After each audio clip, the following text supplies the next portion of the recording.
Hi welcome back to Shriranjal vlogs Kannada. ಎಲ್ಲ ಹೇಗಿದ್ದೀರಾ? ಚೆನ್ನಾಗಿದ್ದೀರಾ ಅಂದ್ಕೊಂಡಿದ್ದೀನಿ. ಇವತ್ತು ಬೆಳಗ್ಗೆನೇ ಪಂಚಮುಖಿ ಆಂಜನೇಯ ಸ್ವಾಮಿ ದೇವಸ್ಥಾನಕ್ಕೆ ಬಂದು ದೇವರ ಆಶೀರ್ವಾದ ಪಡ್ಕೊಂಡು ಆಮೇಲೆ ಊರಿಗೆ ಹೋಗೋಣ ಅಂತ ಹೊರಟಿದ್ದೀವಿ. ಸೊ ಇವತ್ತು 3 ಜನನೂ ಊರಿಗೆ ಹೋಗೋಣ ಅಂತ ಹೊರಟಿದ್ದೀವಿ. ನಮ್ಮ ಮನೆಯವರು ಬಸ್ಸಲ್ಲಿ ಬರ್ತೀನಿ ಹೋಗಿ, ನಂಗೆ ಹುಷಾರಿಲ್ಲ ಅಂತಂದರು. ಸೊ ನಾನು ಅಣ್ಣ ಗಾಡೀಲಿ ಬಂದ್ವಿ. ತುಂಬ ಅಂದರೆ ತುಂಬಾ ಟ್ರಾಫಿಕ್ ಇತ್ತು. ಎಷ್ಟೊತ್ತಾರು ಟ್ರಾಫಿಕ್ಕು ಬಿಡಲೇ ಇಲ್ಲ. ಇನ್ನಲ್ಲೇ ಮಧ್ಯದಲ್ಲಿ ತಿಂಡಿನ ತಿಂದ್ಕೊಂಡು ಹೋಗೋಣ ಅಂತಂದ್ಬಿಟ್ಟು ನಾನು ಅಣ್ಣ ಅಲ್ಲೇ ತಿಂಡಿನ ತಿಂದ್ಕೊಂಡು ಇನ್ನೇನು ಹೊರಟ್ವಿ.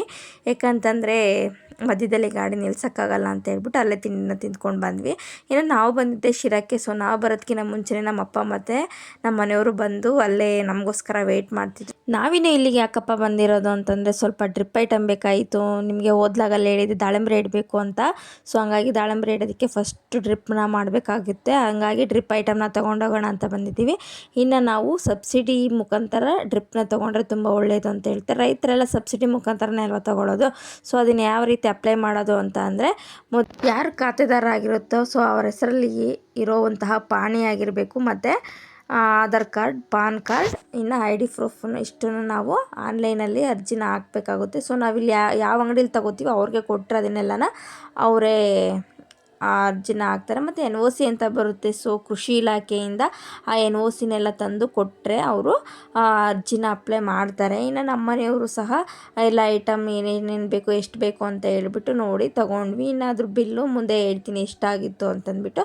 ಇನ್ನು ಅಲ್ಲೆಲ್ಲ ಮುಗಿಸ್ಕೊಂಡು ನಾವು ಹೊರಟಿದ್ದು TV ತೊಗೊಳ್ಳೋಣ ಅಂತಂದ್ಬಿಟ್ಟು ನಾನು ಅಣ್ಣ ಬಂದ್ವಿ. ಮೈ ಡಿಜಿಟಲ್ಗೆ ಬಂದ್ವಿ.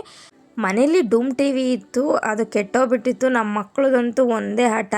ರಜೆ ಇದ್ದಾಗ ನಾವು ಪಕ್ಕದ ಮನೆಗೆ ಹೋಗಿ ನೋಡಬೇಕು, ನಮಗೆ TV ಬೇಕು ಅಂತ ಹೇಳ್ತಿದ್ರು. ಸೊ ನಾವು ಇದಕ್ಕಿಂತ ಮುಂಚೆನೇ TVನ ಕೊಡಿಸ್ಬೋದಾಗಿತ್ತು.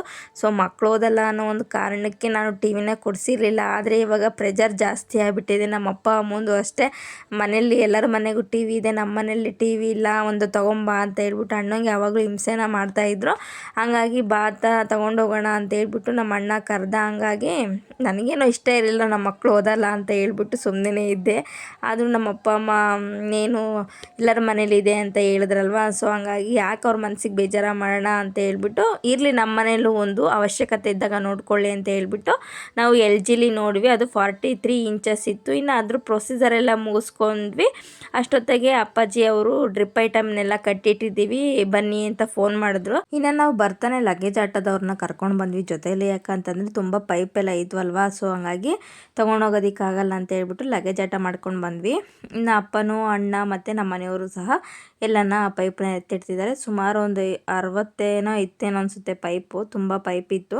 ಸೊ ಹಂಗಾಗಿ ಅವನ್ನೆಲ್ಲ ನಮ್ಮ ಮನೆಯವರು ಮತ್ತು ಅಣ್ಣ ಅಪ್ಪಾಜಿ ಎಲ್ಲ ಸೇರಿ ಸ್ಟೋರ್ನ ಮಾಡ್ತಿದ್ದಾರೆ. ನಿಮ್ಗೆ ಆಗಲೇ ಹೇಳ್ದಂಗೆ ಡ್ರಿಪ್ ಐಟಮ್ನ ತೊಗೊಂಡ್ರೆ ಒಳ್ಳೆಯದು. ಸೊ ಸಬ್ಸಿಡಿ ಮುಖಾಂತರ ತಗೊಳ್ಳೋದ್ರಿಂದ ತುಂಬ ಒಳ್ಳೆಯದು ಅಂತ ಹೇಳ್ತಾರೆ. ಇದ್ರ ಬಿಲ್ಲು ಬಂದುಬಿಟ್ಟು 50,000 ಆಗಿತ್ತು. ಸೊ ಹಂಗಾಗಿ ನಮ್ಮಲ್ಲಿ ಅಷ್ಟೊಂದು ಬಜೆಟ್ ಇಲ್ಲದೆ ಇರೋ ಕಾರಣದಿಂದ ಅದನ್ನು ಸ್ವಲ್ಪ ಅಂದರೆ ದುಡ್ಡಾದಾಗ ತೊಗೊಂಡೋಗೋಣ ಅಂತ ಹೇಳ್ಬಿಟ್ಟು ಕೆಲವೊಂದು ಐಟಮ್ಗಳ್ನ ರಿಟರ್ನ ಮಾಡಿದ್ವಿ.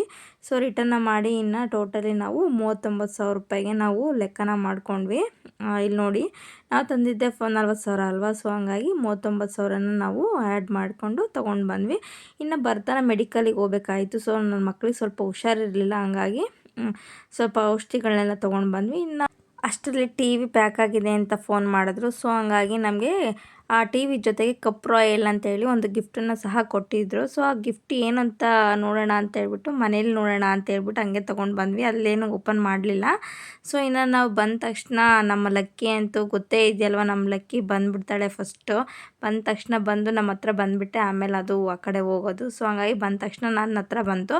ಇನ್ನು ಐಟಮ್ನೆಲ್ಲ ನಮ್ಮ ಮನೆಯವರು ಮತ್ತು ನಮ್ಮ ಅಣ್ಣನೇ ಸಹ ಅದನ್ನು ಎಲ್ಲ ಎತ್ತಿಡೋಣ ಅಂತ ಅವರೇ ಎತ್ತಿಡ್ತಿದ್ದಾರೆ. ಇನ್ನೇನು ಅಪ್ಪನ ಕೈಲಿ ಆಗೋದಿಲ್ಲ ಅಲ್ವಾ ಓಡಾಡೋದಕ್ಕೆ, ಹಂಗಾಗಿ ಅವರೇ ಎತ್ತಿಡೋಣ ಅಂತ ಹೇಳ್ಬಿಟ್ಟು ಪಾಪ ಅವರೇ ಎತ್ತಿಡ್ತಾ ಇದ್ದಾರೆ. ಇನ್ನು ಅವ್ರನ್ನ ನೋಡಬೇಕಲ್ವ ಲಕ್ಕಿ, ಹಂಗಾಗಿ ಅವ್ರ ಹತ್ರನೇ ಒಂದು ಸತಿ ಹೋಯ್ತು ಲಕ್ಕಿ. ಇನ್ನು ಮಿಕ್ಕಿರೋ ಐಟಮ್ಗಳನ್ನೆಲ್ಲನ ಒಂದು ಅಂಗಡಿ ಇದೆಯಾ ಅಂತ ಹೇಳಿದ್ದೆ ನಿಮಗೆ. ಸೊ ಆ ಅಂಗಡಿ ಒಳಗಡೆ ಐಟಮ್ಗಳನ್ನ ಇಡೋಣ ಅಂತ ಅಪ್ಪ ಓಪನ್ ಮಾಡ್ತಿದ್ರು. ಸೊ ಅದು ಬರಲಿಲ್ಲ, ಕಲ್ಲಲ್ಲಿ ಹೊಡೆಯೋಣ ಅಂತ ಹೋದರು.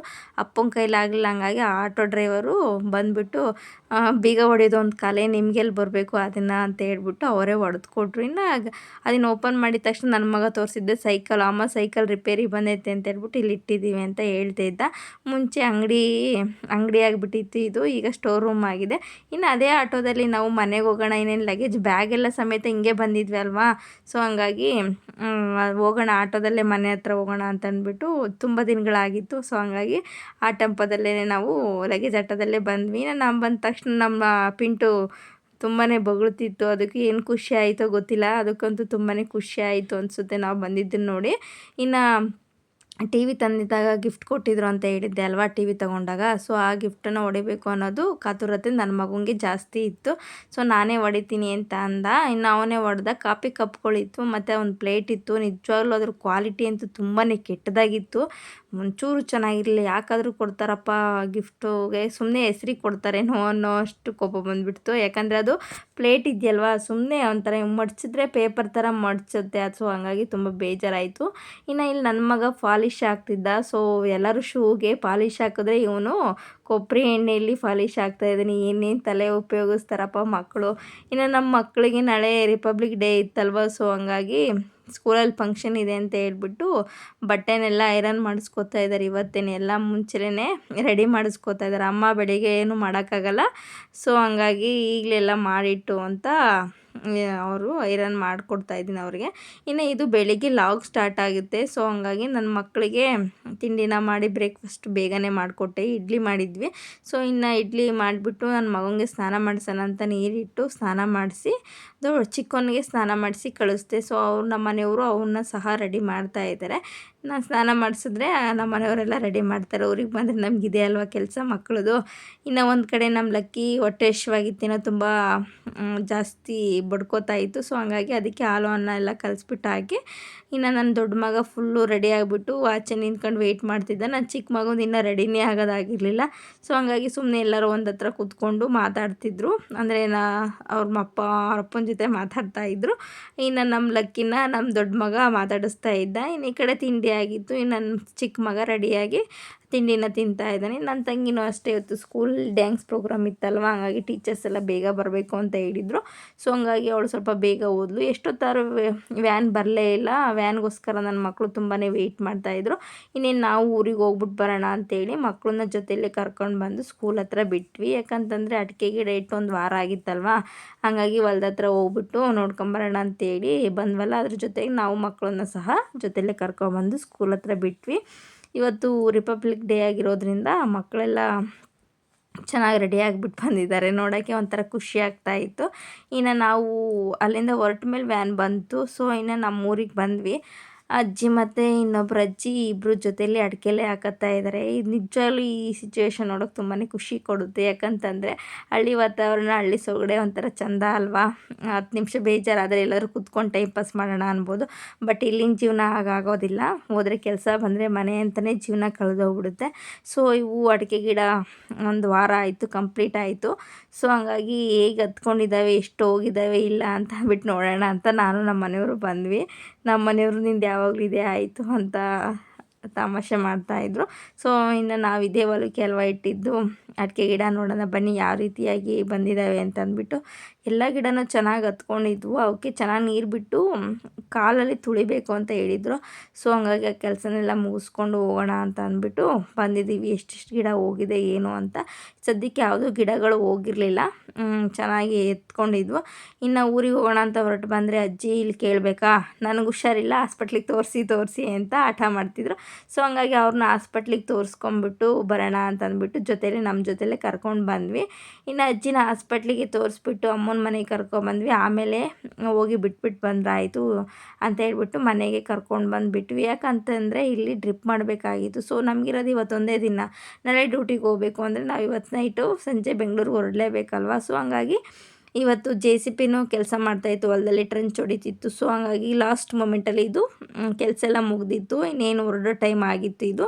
ಸೊ ಹಂಗಾಗಿ ನಾವಿನ್ನೂ ಡ್ರಿಪ್ ಮಾಡೋಕ್ಕೆ ತಯಾರಿ ಮಾಡ್ಕೋಬೇಕಲ್ವ. ಸೊ ಹಂಗಾಗಿ ತಯಾರಿ ಮಾಡ್ಕೊಳ್ಳೋಣ ಅಂತ ಹೇಳ್ಬಿಟ್ಟು ಈಗ ಡ್ರಿಪ್ನ ಮಾಡೋಕ್ಕೆ ಅಂತಂದ್ಬಿಟ್ಟು ನಾನು ನಮ್ಮ ಮನೆಯವರು ಮತ್ತು ಅಣ್ಣ ಎಲ್ಲ ಮಾಡೋಣ ಅಂತ ಅಂದ್ಕೊಂಡು ಬಂದಿದ್ದೀವಿ. ಸೊ ನಮ್ಮ ಮನೆಯವ್ರಿಗೆ ಹುಷಾರಿರಲಿಲ್ಲ, ಜ್ವರ ಬಂದಿತ್ತು. ಸೊ ಹಂಗಾಗಿ ನನ್ನ ಕೈಲೆಲ್ಲ ಹಿಂಗೆ ಓಡಾಡೋದಕ್ಕಾಗಲ್ಲ, ನೀವೇ ತಂದಾಕಿ ಅಂತ ಹೇಳಿದ್ರು. ಸೊ ಹಂಗಾಗಿ ಎಲ್ಲ ಕೆಲಸನೂ ಮಾಡಬೇಕಲ್ವ. ರೈತರಾದಮೇಲೆ ನಾವು ಕಷ್ಟನೋ ಸುಖನೋ ಎಲ್ಲ ಹೆಣ್ಮಕ್ಳಾಗಲಿ ಗಂಡು ಮಕ್ಕಳಾಗಲಿ A to Z ಎಲ್ಲ ಕೆಲಸ ಮಾಡಬೇಕು. ಸೊ ಹಂಗಾಗಿ ನಾನು ಅಣ್ಣನ ಜೊತೆ ಸೇರಿಕೊಂಡು ಎಲ್ಲ ಪೈಪ್ಗಳನ್ನು ತಂದುಬಿಟ್ಟು ಈ ರೀತಿ ನಾವೇನು ಟ್ರಂಚ್ ಹೊಡ್ಸಿದ್ದೀವಿ ಆ ಟ್ರಂಚಿನ ಸುತ್ತಲೂ ನಾವು ಪೈಪ್ಗಳನ್ನ ಹಾಕಬೇಕಾಗಿತ್ತು. ಸೊ ಹಂಗಾಗಿ ನಾನು ಅಣ್ಣ ಎಲ್ಲ ಅಲ್ಲಿಂದ ಫಸ್ಟು ಪೈಪ್ನೆಲ್ಲ ತಂದುಬಿಟ್ಟು ಒಂದು ಕಡೆ ಹಾಕ್ಕೊಂಡ್ವಿ, ಅಂದರೆ ಅರ್ಧದಲ್ಲಿ ಹಾಕ್ಕೊಂಡು ಬಂದ್ವಿ. ಆನಂತರ ನಾವು ಒಂದೊಂದೇ ಪೈಪ್ನ ತೊಗೊಂಡು ನಾವು ಲೈನ್ ಪ್ರಕಾರ ಹಾಕ್ಕೊಂಡು ಬಂದ್ವಿ, ಯಾಕಂದರೆ ಡ್ರಿಪ್ ಮಾಡಬೇಕಲ್ವ. ಸೊ ಹಂಗಾಗಿ ಮತ್ತೆ ಹೋಗಿ ತರಲಿಕ್ಕಾಗಲ್ಲ ಅಂತ ಹೇಳ್ಬಿಟ್ಟು ಉದ್ದಕ್ಕೆ ಲೈನ್ಗೆಲ್ಲ ಹಾಕ್ಕೊಂಡು ಬಂದ್ವಿ. ತುಂಬ ಬಿಸಿಲಿತ್ತು, ಕೆಲಸ ಮಾಡೋಕ್ಕೆ ತುಂಬಾ ಕಷ್ಟ ಆಗ್ತಿತ್ತು, ಯಾಕಂತಂದರೆ ತುಂಬ ದಿನಗಳಾಗಿತ್ತಲ್ವ ಬಿಸಿಲಲ್ಲಿ ಕೆಲಸ ಮಾಡಿಬಿಟ್ಟು. ಸೊ ಹಂಗಾಗಿ ಸ್ವಲ್ಪ ಕಷ್ಟ ಆಗ್ತಿತ್ತು ಅಷ್ಟೇ, ಯಾಕಂದರೆ ಇದೆಲ್ಲ ಕೆಲಸ ಮುಂಚೆನೇ ಮಾಡಿದ್ದೀವಿ, ಏನು ಹೊಸ್ತು ಅಂತ ಅನ್ನಿಸ್ತಾ ಇರಲಿಲ್ಲ.